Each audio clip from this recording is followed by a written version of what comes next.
माँ की लोरी, पापा की प्यार भरी शाबाशियां, दोस्तों की हंसी, न जाने कितनी यादें जुड़ी होती हैं हमारी इन आवाजों से। पर कभी सोचा है कि अगर यही आवाजें आपके सबसे भयानक एक्सपीरियंस की वजह बन जाएं तो?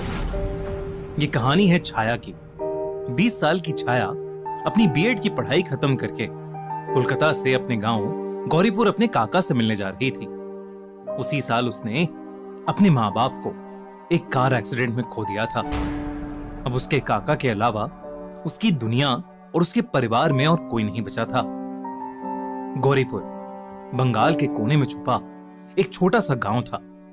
जब छाया की ट्रेन दोपहर के 4 बजे गांव पहुंची और वो गौरीपुर स्टेशन पर उतरी तो मई की तपती गर्मी में भी गौरीपुर की हवा में एक अजीब सी ठंडक थी।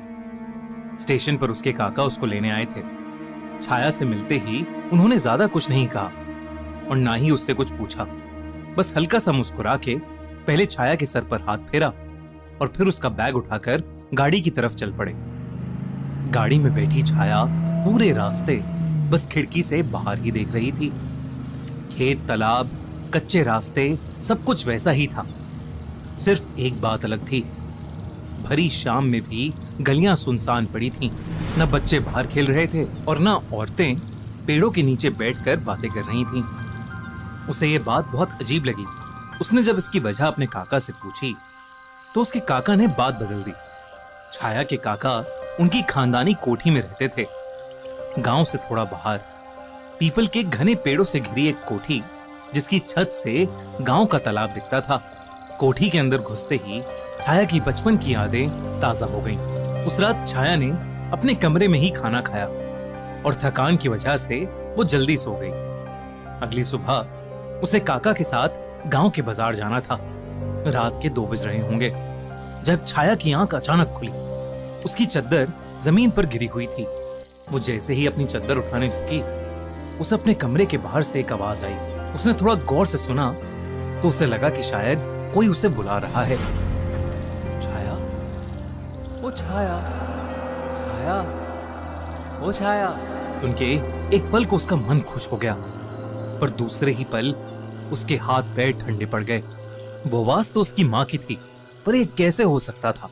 छाया ने फिर से, इस बार बहुत ध्यान से उस आवाज को सुनने की कोशिश की और दरवाजे की तरफ गई, पर उसे कुछ सुनाई ही नहीं दिया। शायद वो अभी भी नींद में ही थी। उसने सोचा कि उसकी माँ की आवाज उसके सपनों में ही सुनाई दे सकती है। ये सोचकर छाया वापस सोने चली गई। अगली कुछ रातें बिल्कुल नॉर्मल थीं, पर किसी न किसी वजह से छाया उस कोठी में ढंग से सो नहीं पा रही थी। हर रात उसे उम्मीद रहती थी कि वो आवाज उसे फिर से सुनने को मिलेगी, भले ही सपनों में ही सही। एक ऐसी ही रात वो सो ही नहीं पा रही थी। कई बार करवटें बदलने के बाद हार मानकर वो अपने बिस्तर से उठ गई। उस रात उसे उस कमरे में एक अजीब सी घुटन हो रही थी और इसलिए उसने अपनी माँ का दुपट्टा ओढ़ा और वो खुली हवा के लिए कोठी की छत पर चली गई। छत पर एक खाट पे बैठकर छाया उस गांव के तालाब को देखने लगी। इतने अंधेरे में भी वो तालाब न जाने कैसे साफ दिख रहा था। दूर दूर तक कोई आवाज नहीं थी, बस रात का सन्नाटा। अचानक छत का इकलौता बल्ब बंद हो गया।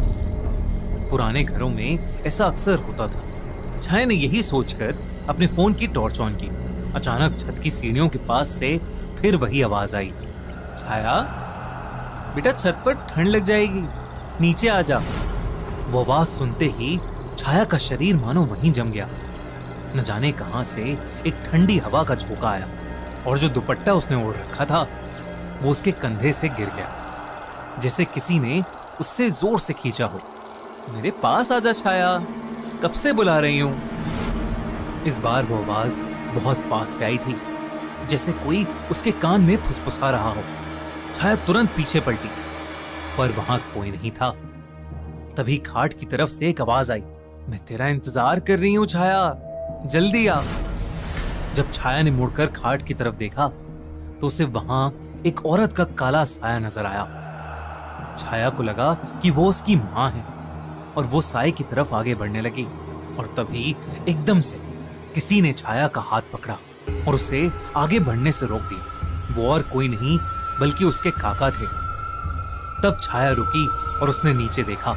अगर वो एक और कदम आगे बढ़ाती तो शायद वो छत से ही नीचे गिर जाती। वो काला साया जो छाया को दिख रहा था अब कहीं नहीं था। छाया ने अपने काका को अपने साथ हुआ पूरा किस्सा बताया और वो सुनने के बाद छाया के काका थोड़ा परेशान हो गए। उन्होंने छाया को कुछ ऐसा बताया जिसे सुनकर छाया के होश उड़ गए।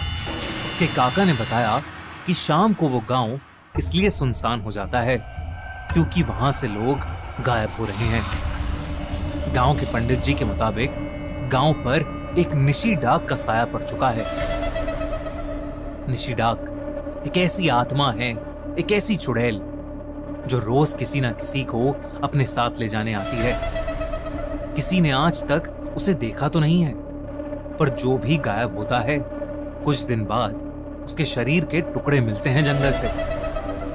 पहले तो सबको लगा कि ये किसी जानवर का काम है, पर गांव के लोग रात में अजीब अजीब आवाजें सुनने लगे, मानो उनका कोई जानने वाला, उनका कोई करीबी उन्हें पुकार रहा हो। और जो पलट के उस आवाज के पास चला जाता है तो वो फिर कभी जिंदा नहीं मिलता। उसके काका ने उसे चेतावनी दी कि आगे से उसे कोई भी आवाज सुनाई दे तो वो उसकी तरफ ना जाए, भले ही वो उसके माँ बाप की आवाज क्यों ना हो। छाया की दादी उसे बचपन में सुलाते वक्त बोलती थी कि अगर रात में कोई आवाज लगाए तो जाना नहीं, निशी डाक आएगी और उठाकर ले जाएगी। उसे हमेशा से लगा था कि निशी डाक सिर्फ दादी की कहानियों में ही होती है, पर अपने काका की बातें सुनकर वो थोड़ा घबरा गई थी। अगले दिन छाया का मन घर पर नहीं लग रहा था। उसे एक अजीब सी बेचैनी हो रही थी। काका ने उसका मन बहलाने की बहुत कोशिश की, पर कोई असर नहीं हुआ। दोपहर के खाने के बाद छाया ने सोचा कि वो तालाब का एक चक्कर लगाएगी।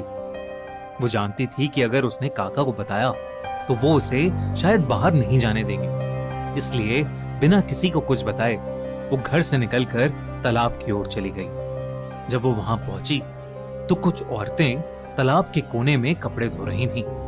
छाया तालाब के दूसरी तरफ जाकर बैठ गई। उसने सोचा कि वो कुछ देर गाने सुनेगी और फिर उसके बाद घर चली जाएगी ताकि काका परेशान ना हो जाए। उसने अपने ईयरफोन्स कान में लगाए और गाने सुनने लगी। उस पीपल के पेड़ की छांव में बैठे बैठे उसकी आंख कब लग गई उसे पता ही नहीं चला। छाया, यहाँ क्या कर रही है? घर चल बेटा। यह आवाज सुनकर किसी छाया की आंख खुली। सूरज डूब चुका था और अंधेरा होने लगा था। दूर दूर तक वहां कोई नहीं था। छाया वहां से जाने के लिए फट से खड़ी हुई और तब उसने देखा कि तालाब के पास एक औरत अभी भी कपड़े धो रही है। छाया को ये बात बहुत अजीब लगी। वो उस औरत के पास गई तो उसे समझ आया कि वो औरत जो कपड़ा धो रही है बार बार बस वही एक कपड़ा धोए जा रही थी। रात के अंधेरे में काली साड़ी पहने वो औरत छाया की माँ का वही दुपट्टा धो रही थी जो एक रात पहले छाया ओढ़कर छत पर गई थी। उस रात की बेहोशी के बाद वो उस दुपट्टे के बारे में पूरी तरह से भूल गई थी। अचानक से छाया का ध्यान जमीन पर गया। उसने देखा कि उस औरत की जमीन पर कोई परछाई ही नहीं पड़ रही थी। छाया बेहद घबरा गई। उस औरत का चेहरा घूंघट से ढका हुआ था। छाया चुपचाप वहां से वापस जाने ही वाली थी कि तभी छाया को पीछे से एक आवाज आई, आ गई मेरी छाया। छाया जैसे ही उस औरत की तरफ मुड़ी, उस औरत का घूंघट हटा और जब छाया ने उस औरत का चेहरा देखा तो उसकी रूह कांप गई। वो औरत बिल्कुल उसकी माँ की तरह लग रही थी। छाया अपनी माँ को देखकर खुद को रोक नहीं पाई और जाकर उस औरत के गले लग गई।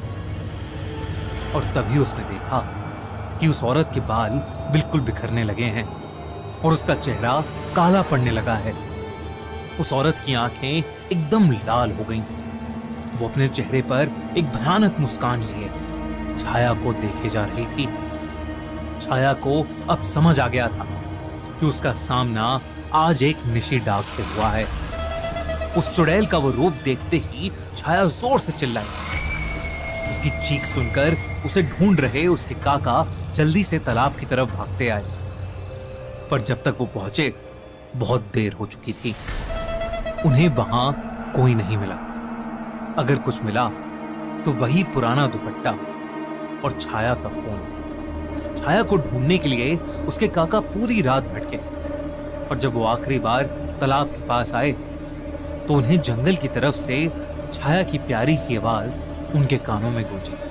काका, आप आ गए क्या काका?